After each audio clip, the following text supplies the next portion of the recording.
Sit down. I don't know. But anyway, I'm so glad that we had a good turnout, and you are going to be amazed tonight on what we're going to find out what Iuka was like. Iuka was established back in 1877. And so, you know, that's a lot of years ago, and a lot of water has gone under the bridge. I am so glad tonight to get to introduce to you some people that can share their memories. One we have here with us is Mr. Clifford Epley. Clifford Epley lives in Prattville right now.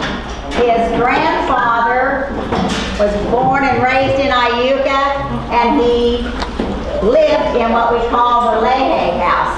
Caitlin and Luke Leahy's home is where Clifford then would go and visit his grandpa, and it was called the Epley house at that time. So with Mr. Epley, and he probably doesn't mind me sharing, his birthday was in November of 1921. Anybody wants to do the math, they know he's right at 97 years old.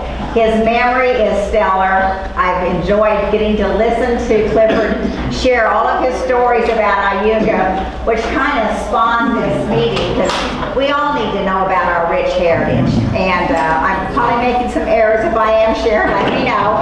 But Jane Ann Sterrett started this. Visited with her about a couple months ago. We were on the phone for over an hour, and it was great.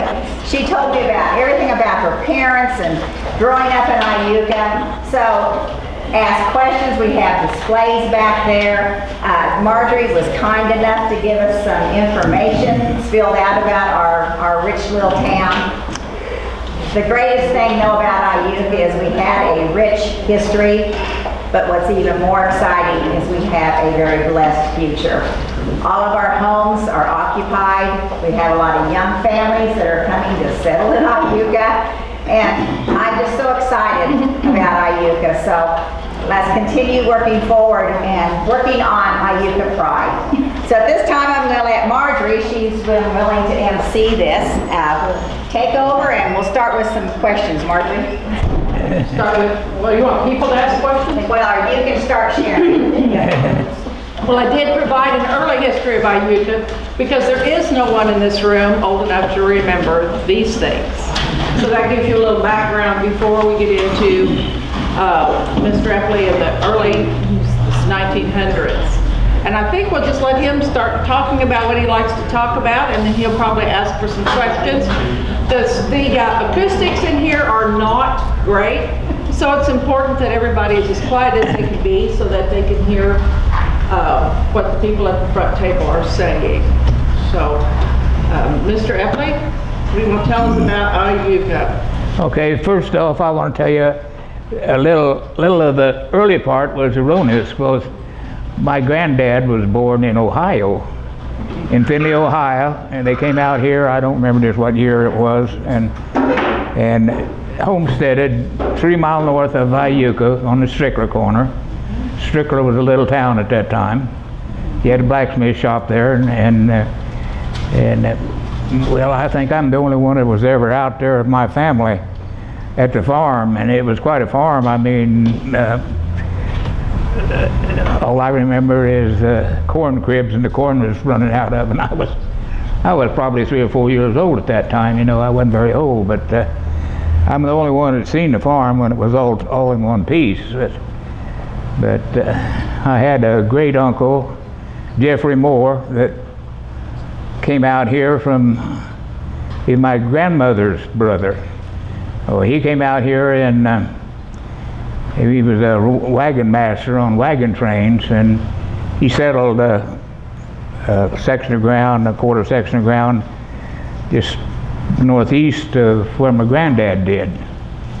And then he rode back to Ohio and told my granddad that the land was free, you know, they were cheap and come out, so they loaded and come out, and I can't figure why in the world they did, because he had a farm in Ohio and trotting buggies and everything else, and why in the world did you give it up to come out here? But that's the way we got in here. And then my family, my granddad and grandmother moved to the house over here, and That's the first I remember. When we come to Grandma's, that's the house we always came to all the years after that.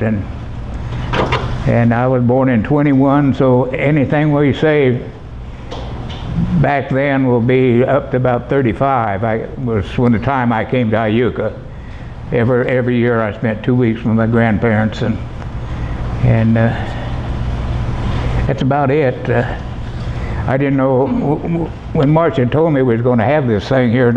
I figured 2 people were coming. I thought they'd be her and a couple of people. Look at here, I got the whole town. So, yeah, I've been tricked. Yeah, so. Can you remember any of the businesses that were around? Yeah, I remember everything that was here back at the first, but I don't, you know. So. That's good. Yeah, so. What can you tell us about what kind of businesses we had? Well, you had the hotel was pretty close to here. Just south of here, about in the middle of the block, I think, was the hotel, as I remember. And when I was about 7 or 8 years old, me and my brother had come, we come to the hotel, and the door was never locked. I don't know, we could just go in. But they had a player piano in there. Not a player piano, but a organ, you know, the old pump organ, and so he'd pump and I'd play. Of course, we didn't know what we were playing, but we had fun. But my grandmother's house over there, too, it had an organ in the parlor. So we were pretty good about pumping and playing, so. And his blacksmith shop was up on the corner where somebody just told me the name, Hiddle. Keith, Okay. Dan and Isla Hiddle's house. oh, Hiddles. Okay. Oh, They okay. had a blacksmith shop there. That's Okay. the blacksmith shop. Okay. And I think I do have somewhere pictures of it. But I wanted to pass it around. Oh, there they are. So you can get an idea of where it was. Behind this blacksmith shop was a junkyard, as I remember, and nothing in there but tin cans and trash and everything, you know. So, Mr. Hiddle, you're sitting on a junkyard. He still is. He still is. Yeah.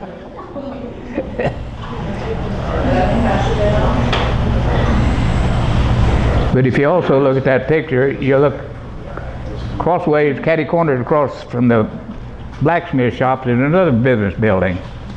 And if I remember right, that was, wait a minute, well, the Jarbo had a, Fred Jarbo. Fred Jarbo. no, not Ray. Fred. Fred? Fred Jarbo. Fred Jarbo, okay. Had a blacksmith shop. Yeah, maintenance building there, yeah. Yeah, well, wherever it is where, Keith Backman lives now. yeah, Carl Strait used to live there. yeah, Carl and Beulah built a house there, yeah, after that was gone, yeah, so, yeah, so. But, the house my grandparents lived in, of course, everybody knows where that was. There used to be a door on the south side, it was in the parlor. You looked out the door, you looked straight across the street into the lumber yard. And I've been up here before, and I've had that lumber yard all over town, but that's where it was. And the street in front of March's house went straight south, where it ends there against the other street. It went straight south, across the railroad tracks, out in the middle of the field. And at the end of that road was a house. I guess it was a house. I don't know. I never was down there. But what was on this road was well kept, so evidently it was used pretty regular. I suppose somebody lived there. So. I don't remember But that. anyway, you get off the edge of the road on the right-hand side, whichever side you're looking at. That was the lumber yard. Oh, And the lumber yard went from 75 to 100 feet. I don't know just how far it was. And then there was a vacant lot. And then, what's her name? There was a lady lived in a little house there. Longs used to live there years ago. Yeah, Oh, this, but anyway, and then, I don't remember who lived in the next house, but Miss Tregallis lived in the third house. Tregallis? And she had a daughter, Stella. Oh, Tremaine? Yeah, was a Tremaine? missionary, yeah. In China. Yeah. And I went, and she's always showing me everything that Stella brought back. And she had these little shoes, you know, ladies' shoes that was about 4 inches long. And I thought, you know, they're pretty, but what are they? But I guess back in them days, the Chinese bound their Yeah. girls' feet where they wouldn't grow, but she had all this stuff, so I was interested. And I don't remember anything else on the south side of the road till you got way out towards 281 highway. There was 3 or 4 buildings on the south there, back in a ways, and I don't remember, but part of them was Smith, I remember, because the lady, one of the ladies I knew there, I didn't really know her, but her name was Rye Smith. Well, I say Smith, I don't know whether it was Smith, but Rye was her name, and I thought, that's odd, I never heard of a lady's name Rye, you know, but yeah, it was. But anyway, she had a brother, Jeff Smith. He worked for Frank Udry. Frank Udry had the ground where the Pratt Airport is right now. And Jeff was a real nice guy, because I went in the Army with Jeff. I was 19 or 20, and he was 41, I think 41. And they let you out when 42 because he was too old, you know, so he took basic training, but that's as far as Jeff went. But thing I always remember about Jeff, when we were in the service, there was a kid from Virginia slept right beside him, and this boy's mother died, and he couldn't figure. His sister wrote and wanted to know why in the world that he didn't get to come to the funeral. Well, it turned out that the boy couldn't read or write, and he had all these letters in his locker, and he didn't even know his mother died, you know. So they put Jeff Smith as his teacher, and when he got a letter, well, that was Jeff's job to read him the letter so they know what was going on. So that's why I remember Jeff Smith. So the family stand out in front of it, but I give them to some of their kids. So I really don't have many pictures of. Businesses in town besides, what year did those come? Like Taylor? Well, Taylor Department Store, I think the picture back there's postcard says 1897. And it closed down about 52. I vaguely remember it, so I was pretty tiny. But some of the businesses that you see back there have been gone a long, long time. At one time, and I'm not sure how far back this goes, but at one time the city hall was a block north on that corner, and there's still a sidewalk that goes nowhere. That's because it used to go around the city hall, and then when the tornado hit and tore that building clear down and damaged this one, they decided to have the township and the city hall in the same building. So this building is very new. It's only 53 years old. Yeah. Does anybody have any questions for Clifford? When was the bank established? Utica State Bank. Utica State Bank. Well, I have that information at home. Yeah, I have a newspaper article that says that there was a bank here, and when it closed, several people got together and decided to have a locally owned bank, and I'm thinking that was probably in the 20s. It was not as ancient as 1877, but that bank was here until the late 80s. Yeah, and it was in a building. There are a lot of people here who remember this, Yeah. with the false front building right over here, and it looked like something out of the Old West. It looked like it would fit right in with these pictures of the old buildings, and it had no plumbing. It had a gas stove in it, and so when you had a coffee break, you went home because there was no plumbing. But the museum in town, is that where they got part of the bank? Yes, the bank teller windows at the Historical Museum in town are from that bank building that's out over there. So if you want to see the marble counters and they had the iron bars in front of the employees. We might have Jane Ann share a little bit about Yes. the mercantile, the business. I was really interested when she shared, Taylor, so. you mean, or? Well, whatever Any it of is, you said it had everything in it. Yeah. That'd be Taylor. Okay, so share, talk about it a little bit, Jane Ann. Okay.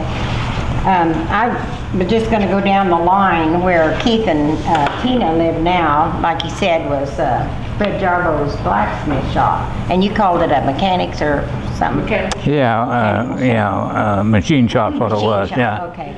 Yeah. And then next to it was, across the street was the town hall Marjorie's talking about. And then Taylor's store, which there's a lot of pictures over there.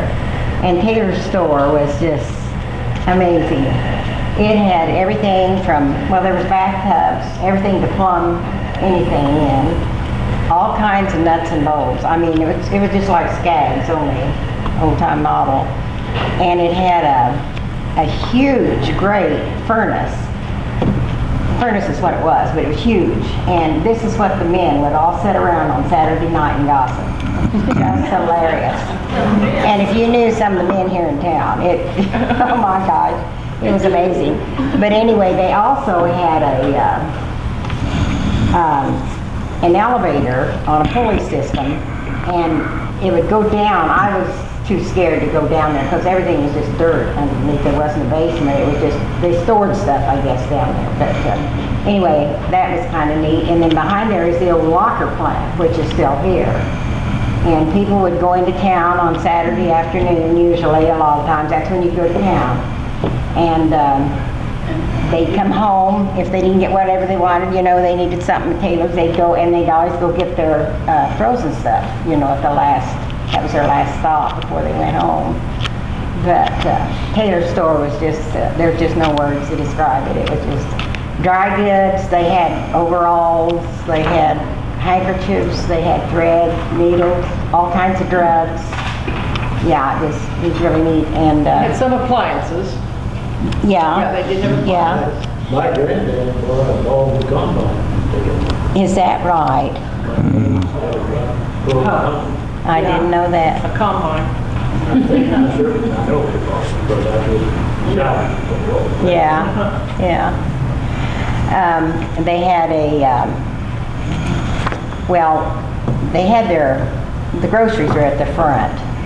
And they also had, towards the front where the windows were at, front of the south front on the store, they had a really nice candy counter. And you could just go in there and pick up whatever you wanted. And everybody, a lot of people charged. You would just write down, the clerks would just write down what they charged. So I'd see Mom go in there and charge stuff, and so I was going in there getting candy, and I was just walking out. So finally Vern, I guess it was Vern, or Warren, I don't know, but anyway, one of them said to Mom, you know, maybe you better tell Jane Ann she can't have that candy like that. Anyway, it was just a neat store. There's just no words. It was wonderful. But anyway, then, and people came from all around. A lot of people How came many just to see. people worked there, basically, Well, I know at one time there was probably just 4 or 5. at a time? Yeah, no more than that. And Warren had a little bitty, what was his office, was just a little wooden area, and you could go in there, and that's where he did all of his business. But yeah, it was really neat.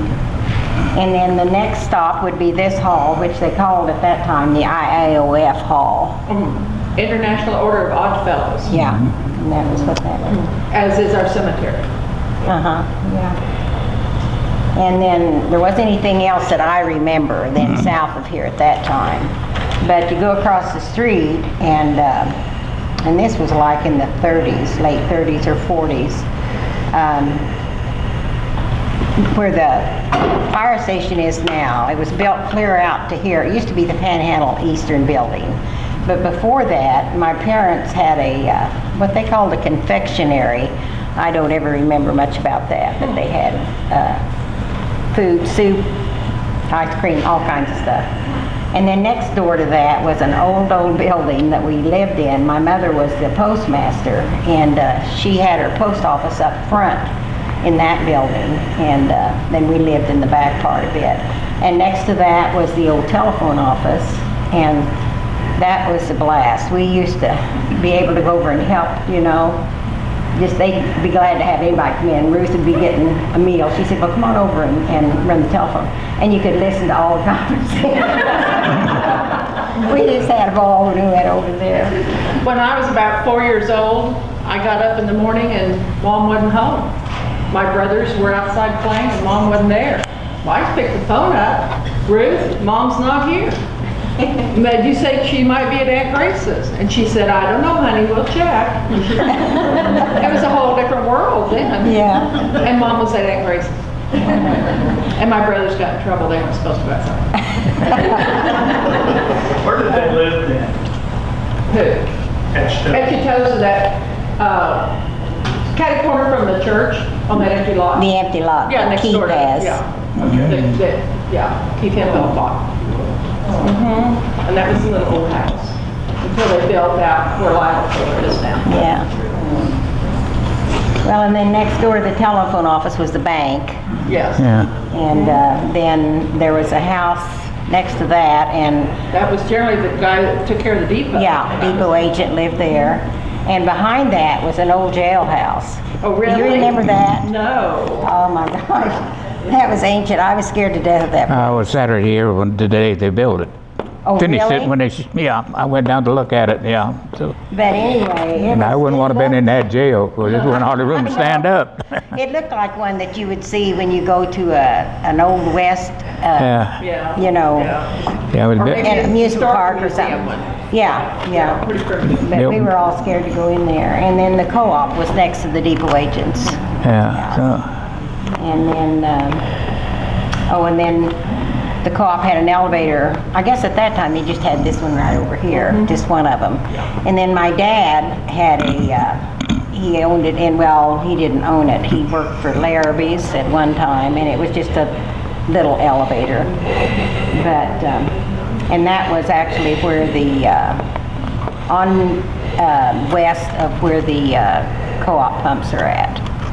Yeah. Down here, or maybe around about the same place. I don't know. Would he take you up to the top and then? Yeah, oh yeah, lots of times we We'd were.